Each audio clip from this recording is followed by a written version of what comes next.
Hi, my name is Ronit Ghose. It's my pleasure to host this fireside chat with Anna, who's our guest speaker. Anna will shortly introduce herself, but a couple of words about myself. I'm zooming in today from Dubai, where I'm based. I'm global head of banks and fintech, research at Citi, and with a variety of colleagues at Citi, we look at what the future of finance holds for us. And obviously, one of the key topics right now is the open banking, open API economy. Anna, you're zooming in from Warsaw. Thank you so much for joining us today. Yeah, thank you, Ronit. It's my pleasure to be part of this event. And of course, open banking is a hot topic and exciting one. So I'm always happy to talk about open banking and from my experience. And I also have Citibank background. And believe it or not, I used to mention that I introduced open banking even before it was called open banking. So of course, we were trying to do some of the account aggregation based on the screen scraping. So of course, different technology, which is not allowed by regulators right now, at least in most parts of the world. And my background is in innovation in payments and financial services. Now I'm doing a lot of projects related to open banking and also building partnerships models between incumbents and fintechs, but not only banks. And I guess we will touch upon that during our conversation. Because this is really growing and expanding. And I'm also lecturing some of the courses on open banking with CFT, Center for Finance Technology and Entrepreneurship in London. So yeah, and just this is in a nutshell, of course. Yeah. So we have Citi in common and we also have CFT in common. It's a small world. Yeah, Hopefully we'll meet. So, hopefully we'll meet in person one day. We also have CFT in common. That's obvious. Yeah. Let's kick the conversation off by maybe just sort of level setting or scene setting. As I say, tell us in your mind, how would you describe open banking or open finance? What does it mean from a business perspective, a consumer perspective? And obviously it's also a regulatory term. So let's just tell us what it means.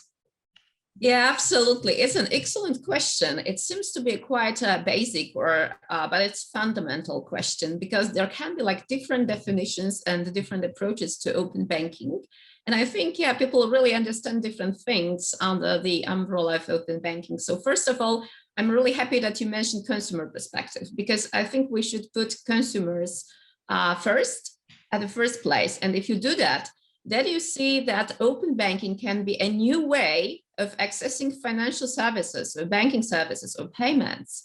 And yeah, I will just talk about that later and probably. So that's the first perspective. But of course, we can have different perspectives. We can have banks' perspective as well. So if you look from the incumbent's perspective, this is about providing APIs, providing access to data, but also it should be about consuming APIs. So banks, incumbents, they are of course like they should have this reciprocal approach. So they are not only like givers of data, they should also just benefit from that. So definitely this is about access to data, about data enrichment, about data monetization and how to do that, how to monetize APIs, how to monetize data. This is probably the crucial questions for incumbents.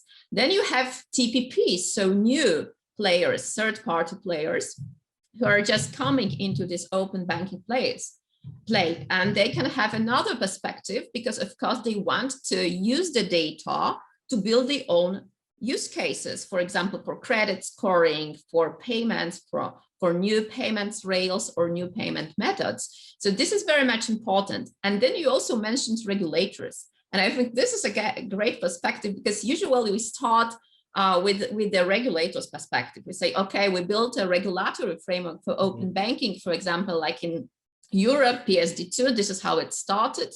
And then just so we have a very much regulatory perspective about compliance, about what banks or incumbents are really obliged to do. But we should really just try to shift this perspective into the business approach, into the business value proposition and see how other stakeholders can approach open banking and how we can benefit from that. But having said that, just on the regulatory side, of course, we have different regulatory frameworks around the world. So I mentioned PSD2. Of course, we have like in Australia, we have a consumer data right, even going beyond open banking. We have some attempts to do that also in Latin America. And I guess this is a very hot topic now, especially in Latin America for central banks, but also in the Middle East that you can comment even better. So of course, like for example, the Central Bank of Bahrain was the first one to introduce the open banking framework in the Middle East. So we have this regulatory perspective, but we should also just remember that it's not only regulatory approach to open banking, because we also have some market driven initiatives or industry driven initiatives like self-regulated markets. So there are like different approaches, but the most important thing is how to build new use cases and how to use data in order to enrich and enhance the customer experience. So we'll come back to the customer experience, new products, business models in a second, but one thing that interested me in your comments, you mentioned API several times. I'm sure everyone that's watching this knows what an API is, but again, give us some context, Anna, if you could, about sort of the growth and development of APIs over the last several years. How does open banking, I guess open banking, I should think of it as a subset of the broader open API economy. So explain a little bit about the tech and the business models that come out of an API economy. Yeah, absolutely. So I couldn't agree more. Of course, it's a common true in the industry. So we can put open banking or open finance or open data ecosystem into a broader perspective or of APIs or API economies. And of course, API stands for application programmed interface. So this is exactly the interface, so a communication tool in a way to extract data or to have access to data in a standardized way. So of course, we have like specification of APIs, so every API can be different, and we can access by just by requesting the data, we can access different sets of data. And it started from the technology world, or it was introduced by the big tech and tech world, generally speaking. And even like 20 years ago, when I was at Citibank, we used APIs. But the APIs, of course, we call them simply APIs and interfaces, but they were mostly private. So definitely you could communicate knowing the API specification, so the framework for extracting data between two parties. And the phenomenon of open banking and open data ecosystem is that the APIs are now published. So they are open, and basically different stakeholders are obliged to publish APIs, or they are willing to publish APIs. Because we also, apart from the open APIs that are regulatory driven or regulatory required, we also have the private APIs. Still, we have like different sets of APIs that can be used, that can be monetized, and of course, they can go beyond any regulatory framework. But just coming back to the tech world, this is an important point to realize that just the tech world and the big tech players or tech players, they introduced open APIs. And they publish the APIs, they make it available for the developers to create new services and new products. And definitely this is how it is still valid for the open banking world, because if banks, they publish APIs, and of course this is not about account aggregation only, not only about payment initiation, but mostly about these two sets of functionalities. So new players, TPPs, they can just access the data, and then they can build new use cases based on this data. So this is exactly the phenomenon of open APIs that are open to new entrants in this banking or financial services world. And so we have this API and then open API kind of broader, if you like, environment. And then within that, open banking starts going, I guess in Europe and the UK, initially it comes from a very regulatory driven perspective. In the US and other places, it's like a business driven, or, you know, the financial system maybe in the US is always a little bit more heterogeneous or diversified. There are lots of monoliners. Europe tends to be sort of big universal companies that do everything often, particularly in continental Europe. So how has that affected how open banking has developed, particularly as a lot of our audience will be from Latin America for this. And then I know people are zooming in from the Middle East, Africa, wherever. If I look at what happened in if you could compare for the audience, what happened in the US, to some, well-known companies that are now getting very high valuations. And the banks initially were like, no, we're not interested. You're breaking the rules, you're breaking the laws. Yeah, there was clearly a client demand because you wouldn't see the growth otherwise of these companies that have grown up. And Europe's gone the other way. Europe's gone sort of mandated, you must do. And I remember talking to my colleagues in the UK when open banking, PSD2 as it's called in Europe, but open banking in the UK, and when open banking first started, the banks really took it as almost a compliance exercise rather than a business or a consumer exercise. So I guess there's two questions there. One is, can you sketch out the differences between the US approach and the European UK approach? And there's a sub-question to the UK Europe is, when you get a regulator driven, what are the pitfalls? Or I remember for years in the UK, people were like, what is this open banking? I mean, people in the kind of community were like, blah, blah, blah, blah, in open banking conferences or FinTech events, but most consumers just didn't care. Just didn't care. And I think that's changing. So I'd love to hear your perspectives on all of this. Oh yeah, that's a broad perspective. So you really brought like a lot of questions or sub-questions. I think there were like 11 questions maybe. I will try to answer all of them. And this is an exciting framework that you set. So first of all, starting from comparing US to Europe, as I said, just the open APIs and the approach to open data started with big tech. So if you mention some of the companies like Google, like Amazon, of course, like Facebook. So this is the, in a way, DNA, and this is the way they operate. So of course, they are not, okay, that's a tricky one because they are, of course, a part of the open data ecosystem. And of course, they are trying to be part of the, with a success anyways, of open banking and open finance ecosystem as well. But the thing is, this is exactly the market approach or market-led approach to open banking, open finance, open data. I would really say that it's not only about open banking. So we are not talking about banking data. We are talking about a broader ecosystem of data that can be published. It includes like digital identity, includes other sectors. So definitely it is like multi-sector approach or industry agnostic. So I think this is more than US phenomenon. So that's why it's more self-regulated, market-led or industry-driven approach. And of course, if you look at the US giants, if you look not only the big techs, but they are platforms. And this is also like something in line with open banking and an open data ecosystem. So we have like a new business model of platforms. And again, if you look at platforms, you see that just Google, Facebook, Amazon, these are the players who really just brought this platform model to the market. Now we have also financial services or banks companies who are doing that. So if you look at the biggest banks, but not only banks, like payment schemes or payment organizations, if you look at Visa, if you look at MasterCard, even American Express, what's happening now? So first of all, they have this platform model. Of course, they have like a great valuation as well, but definitely they are also like active open banking players. They partner with a lot of fintechs everywhere in the world.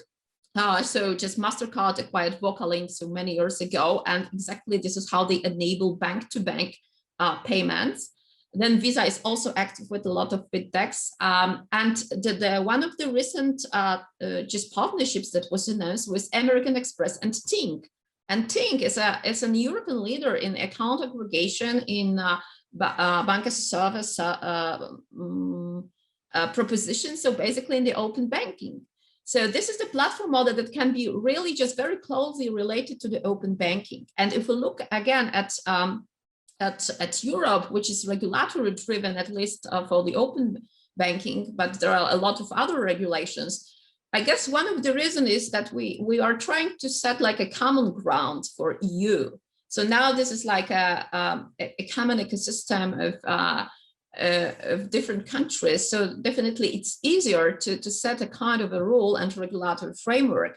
But definitely, as you just put it brilliantly, so banks were a bit of like looking at the open banking as a kind of a compliance only. just as a starting point. We have to be compliant with the PSD2. We have to publish our APIs. Okay, let's do that. But then, of course, they realize, and we have a lot of use cases around this, that they can be also, like, as I said earlier, just takers, and they can really benefit from the data ecosystem, not only publishing the APIs, not only providing, but also consuming the APIs, building multi-banking models, new payment schemes, maybe not schemes, but rails and new payment methods. So that's the first thing. And they also realize they can partner with TPPs. So of course, TPPs and fintechs, new players that can basically, they don't have to be like enemies. They definitely can be friends in the old traditional way, but just so we see more and more of partnerships. I would also like to mention one thing, because we usually see a regulatory framework or some like a regulatory obligation as a kind of a restriction and compliance, but definitely a regulatory framework can be also a source for innovation. And it was also a kind of a agenda standing behind PSD2 in Europe to introduce competition, so to have new TPPs, new players, and banks incumbents can really play with new players. Then we have collaboration and cooperation based on that. And last but not least, this is the innovation. So we have new models, new business models, new use cases, new products and services, new way of distributing the services or selling them. So at the end of the day, I think we are just everywhere in the world, we are in the same or on the same page or in the same boat, if you like. So we really want to foster innovation, and we really want to transform the customer experience in the open banking. And do you think, Anna, that as countries in Latin America, the rest of the world, they sort of think about open banking regulations, what are the what advice would you give them in terms of some of the dangers or the pitfalls? As Ina said, there's a risk of basically the banks going, I have to do this for compliance purposes, rather than let's use this to make it a better client experience or providing better products and services, more competition maybe. What advice would you give them to sort of get away from that trap, if you like, of thinking of it just as a compliance project? Yeah, so first of all, as you said, just the first pitfall is to think in terms of compliance only. So the first challenge or first point in the strategy should be like, just go beyond any regulatory framework or any other framework that you have, and just try to build a customer value proposition. By customer value proposition, I mean just how to enhance the customer experience. So first of all, how to provide new products and services, but also how to shorten, for example, the way to open a bank account or to execute payments, for example, subscriptions or other like bank-based transactions. So definitely comparing to the new players, how we can really make something faster or better, or even cheaper in a secure way. Then it comes to the conclusion that it really doesn't work without collaboration. So you really need different stakeholders to build new business models and use cases, not only like fintechs, but also tech vendors, like payment schemes. So definitely you can just play this multi-stakeholder game, open banking game. And last but not least, because I know we don't have that much time, so I'm just trying to squeeze everything and talking in a nutshell in a way. But last not least, open banking is a part of a broader strategy, banking strategy. So sometimes we call it like digital transformation. We can call it like open data ecosystem as well. But this is exactly a part of a broader vision for banks, how to change banking services, I would even say how to transform banking services, and how to put customers first in order to make the customer journey more personalized. And this is exactly when open banks comes in, and how to make it smarter, how to make it, how to understand customer behaviors better. And this is also the example of a lot of companies like large banks, but also like other incumbents, utilities companies. So they really learned that banking, or thanks to open banking, they can learn much more about the customers, and they can understand the customer behaviors better because of the data, because they can really reach out to other players also to get more data. Banking data is a core, we know that, especially for banks, but you can also enrich this data using the alternative data sets or data sources. And exactly this is the role of new players, new entrants or tech providers. So you can definitely build the entire data ecosystem around the banking data, and this is how you can create a better experience for the end user. And that's a really important point you're making, that obviously this conversation, this conference week is all about open banking, but this is part of this bigger journey, part of this bigger transformation of really sort of taking banking into whatever. Absolutely. You know, properly into the internet era, because banks are, I guess, very much digital tourists. They're not digital natives, unlike many of the fintechs. So this is taking banks into sort of, deep into the new world. So one of the kind of pushbacks you get from thinking about it from the bank's perspective is when PSD2 happened in Europe, banks were like, this is great, but we need a PSD3 because I'm just sharing my data with everyone else. And how about I get to share the data that sits in other companies, particularly the big tech platforms?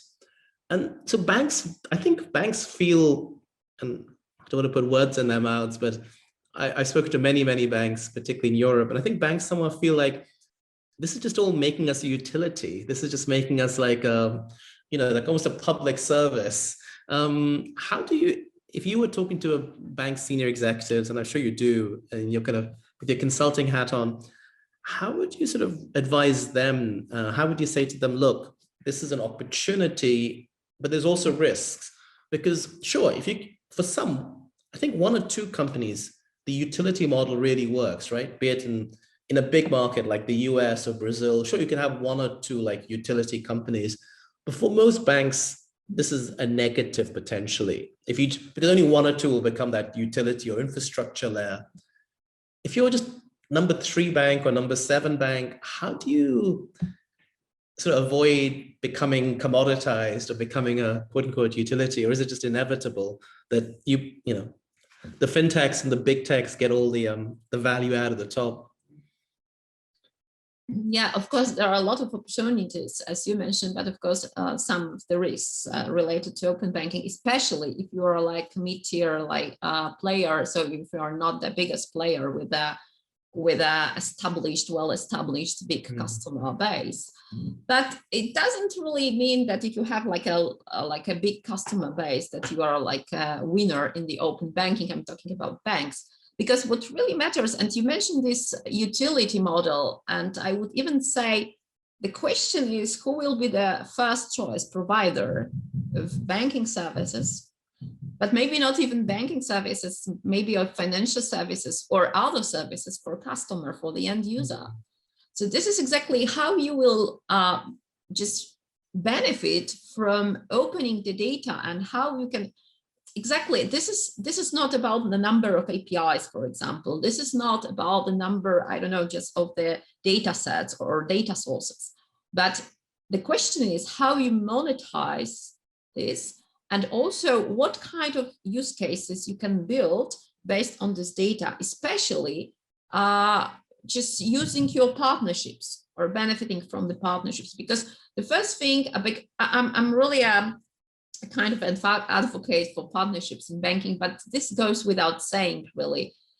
This is a kind of an obvious practice for everybody right now, is building partnerships. You can't you can't provide all the services in-house and on your own. Definitely you have to partner with others. So how you source, how you select the players you want to partner with, this is an important part of the strategy. So of course, there are a lot of risks related with partnerships, and this is an entire process of onboarding, but also testing and implementing the solutions. And the other risk is exactly how to create a use case strategy in a way of how to choose, how to select the best use cases and build monetization and business models around that. So I think these are really the risks. And but if you choose the really good partners, and if you know what kind of an extra value you want to provide. For example, there are banks who can position themselves in a very specific or specified way, especially now for family banking, or for any eco-related topics. So we have a case of cooperative banks, for example. So they really know the customer base, they really understand the clients, and they come up with a customer value proposition that is in line with the customer expectation. And I think this is the best way to address it, because again, this is not about the numbers. And of course, you can have a big customer base, but you have to personalize this customer journey. So you have to understand your customer, and you have to answer the expectations. So yeah, I think, but of course there are a lot of risks related to open banking. And it's an opportunity, but also a risk for the incumbent banks is open banking is part of this journey, you could say, to entrenching, or in some cases creating, the platform economy and putting financial services into this platform economy. Our lives, particularly as consumers, even as small businesses, are dominated by these global American origin platform companies. Or if you're in China, they're obviously local Chinese giant platforms now. Is this just going to be, is the end result a further embedding of financial services into these platform companies? Does open banking just accelerate that process where, it'll vary by country, but these very big, and, and obviously in a market like Brazil, you've seen the recent sort of regulations or announcements actually several months now ago from WhatsApp and payments, and Google is huge in payments in India. Facebook have projects, all kinds now on payments. Is open banking just part of this? Yeah, in Brazil and in India. Yes. Exactly. Yeah. So you think open banking is just part of this mega trend of these particularly in consumer and SME, the platform companies are just going to become bigger and bigger? And what would you do as a bank in this world? Great question. Again, so, and quite a visionary one. And yeah, but I really think it goes down to, because you mentioned the trend of embedded finance and platforms definitely, you see how it develops. So, and not only big tech, but also payment schemes, but also some of the banks, they are transforming, especially neobanks, into platforms. And I think this is the model, especially when you put on top super apps. So definitely you mentioned Chinese platforms and WeChat or Alipay, but of course this is the model how you can integrate payments and financial services and banking services into the entire ecosystem or portfolio of services, even healthcare or retail or shopping or messaging or any communication services, lifestyle services. So this is exactly a platform model, but also embedded finance or embedded payments or embedded whatever in a way model. But and this is a growing trend. This is a huge trend, and of course you can say that this trend is really just result for the big players. Well, big of like the biggest of the big or the biggest. So anyways, and because you have to have the scale, definitely. But on the other way, you can create your own ecosystem based on this model, and definitely you can embed financial services or banking or platform, payment services into a smaller ecosystem. But this is the way to go, and especially when you mention the super apps. And more companies, even smaller size companies, they have this ambition to integrate the services around payments or around banking services and create super apps. And I think probably one thing to mention as well is that if we mentioned open banking, then we also just talk about open finance or open data ecosystem.